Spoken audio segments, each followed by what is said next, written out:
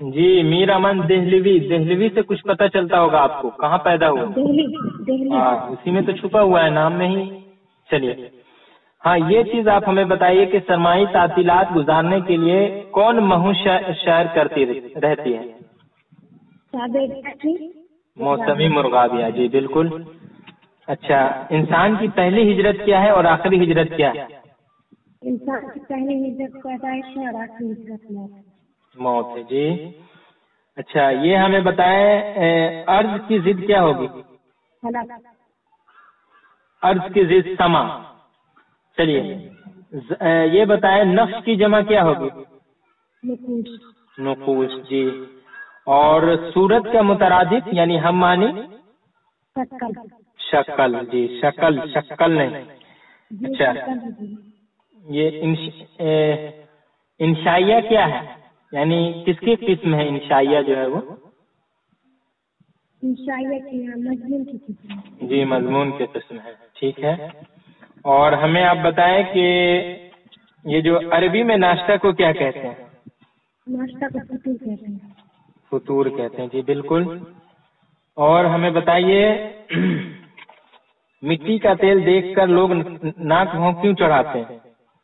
مٹی کا تیل دیکھ کر لوگ ناک اس لیے چاہتے ہیں کہ بدبو کی وجہ سے، ان کی بدبو کی وجہ سے، یعنی مہک کی وجہ سے، جی بالکل۔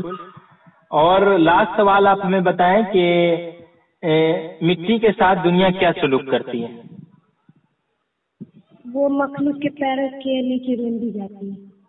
چلیے ماشاء اللہ آپ نے بہت اچھے سے تیاری کی تھی، میں کہہ سکتا ہوں، تبھی آپ نے اتنے سارے سوالوں کا جواب وہ بھی وائبا میں دیا ہے۔ اچھا یہ ہمیں بتائیں کہ آپ کی تیاری ہے جو آن لائن سے کیسی ہو رہی ہے؟ تیاری اچھی چل رہی ہے، اچھی چلیے ماشاء اللہ۔ چلیے تو آج کے لیے آپ کو بس یہیں پر روکا جاتا ہے کیونکہ بہت سارے سوالات آپ سے پوچھ چکا ہوں۔